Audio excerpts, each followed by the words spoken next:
Katie, just as I was listening to you, just a myriad of other things just popped in my head, but a couple things that just kind of just exploded. One was that time of rest, just that need for rest. In Mark 6, right around verses 35 to 38, disciples were coming back on this missionary journey, and they were just reporting, they were making their reports about all that God had done through them, and people lives had been changed, and the miracles that had taken place. And then Jesus heard all that, and then this is what he said to them. He says, come apart and rest a while. Just come apart and rest a while. Mm-hmm. Now, we do a whole weekend retreat for pastors and their wives called a Mark 6 retreat with that very premise, just to come apart. But that idea of sabbatical, that idea of resting, that idea of intentionally taking time away, 10 minutes a day, 7 days a week, or at least 5. And on the weekend, maybe you can get more. But for some of us as bivocational pastors, we're trying to get that, we call that Saturday night special in, trying to get that sermon done. But be intentional with time off. Now, for those of us who are bivocational, sometimes that's difficult because we got to coordinate that with our other job and with other things. And as challenging as it might be, I say to people, do it. It's challenging, but you just got, like Nike, you just got to do it, right?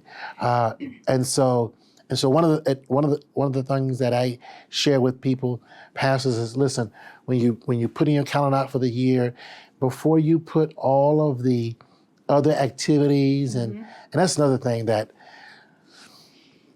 all those planning meetings we had prior to the onset of the pandemic, that we don't do them as we used to. What I would say is, you set your calendar out and you says, this is the time that we're going to take this vacation, and you plan it and you put it out, but also to give yourself permission and to see you need a sabbatical, you need a time away from the ministry field, so that you won't abandon it, so that you won't get away, or at the end of this pandemic, whenever that end is, that you say, you know what, I'm tapping out. Because some were tapping out before this, but even more so now.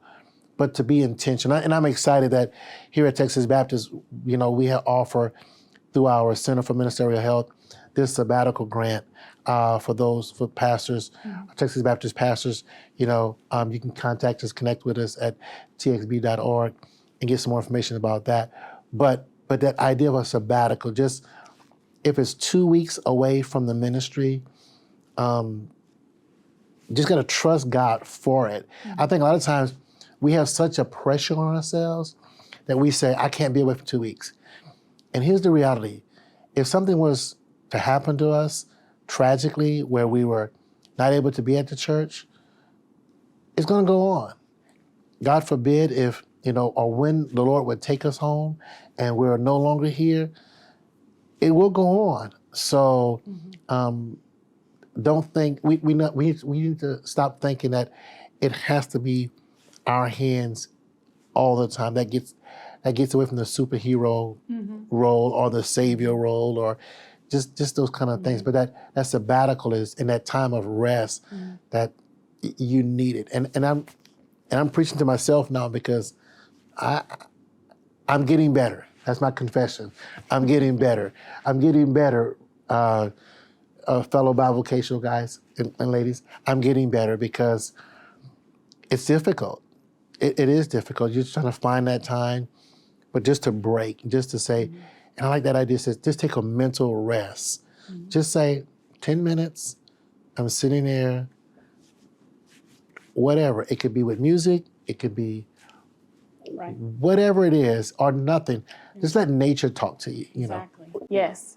Nature in itself can be so filling. It is. Yeah. And renewing and refreshing. It is. As you were talking about how we have a tendency, and a lot of this is countercultural, to think, okay, stop and take time, because it's the do bigger, do better. We're driven in that way culturally. But as you were talking about, ministry will go on if you're not there, at least there are ways it can go on. And it reminds me of the fact that there are sometimes lay persons waiting in the wings who maybe the Lord's placed on their heart to do something, but there's, whether it's timidity, whether, whatever it might be that's preventing them from coming to you and saying, I'd like to step out and do this in a particular way. It actually might be opening the door for the Lord to use them in a new way and to expand their faith reach and their faith walk by maybe offering a sermon on a Sunday or, something. Obviously, you got to kind of make sure that someone's ready for that type of responsibility. Sure. But there may be ways that people can step out and would like to step out, and maybe they've just been hesitant to do so because they don't want to step on anybody's toes. Right. And they don't want, they don't want to offend anybody. There are some of us who have personalities like that. We're people pleasers, and we just don't want to step out there and do that. But what if by you taking a sabbatical or a little bit of time, that allows someone else to step up to the plate and have an opportunity to show out for God in a way that they have never had before? I agree. I think there are probably those that are waiting in the wings. And it also puts us, gives us the charge to go and to prepare and equip those and to begin asking God to prepare those. And you know what I discovered? I think those in leadership at our churches who share leadership with us, they would not have a problem if we explained to them and shared with them the need for sabbatical. And I think a lot of times we're afraid to go and ask for some time away or just say, well, are you leaving, Pastor? No. But if I don't get away, I may be leaving. And it's not a threat. It's just that's just kind of where I am. I need that time. And I think if you go to those, whatever your leaders, whatever your structure is, whether it's elders or deacons or whatever it is, just share with them. If you need someone from Texas Baptist to come help talk to the membership, we'll be glad to do this, just to share. They just need that opportunity just to get away and have that support system. And my God, if it crumbles from only 2 weeks of being gone, then we got a bigger problem. Might have been on shaky ground to begin with. Right. But I think I really believe that the membership would support them and would support us if we just said to them, I just need, I was sharing with our leadership team. I said, I just need some time, and our deacon said, so Pastor, when are you gonna take it? So then yesterday, they just put me back on the bubble, right? Because I said it, and they said, well, we agree. We agree, and we'll work with you. So now when are you going to do it? So we have to go and just do it. And sometimes it gets uncomfortable, but just trusting God in it. And I tell people about sabbaticals.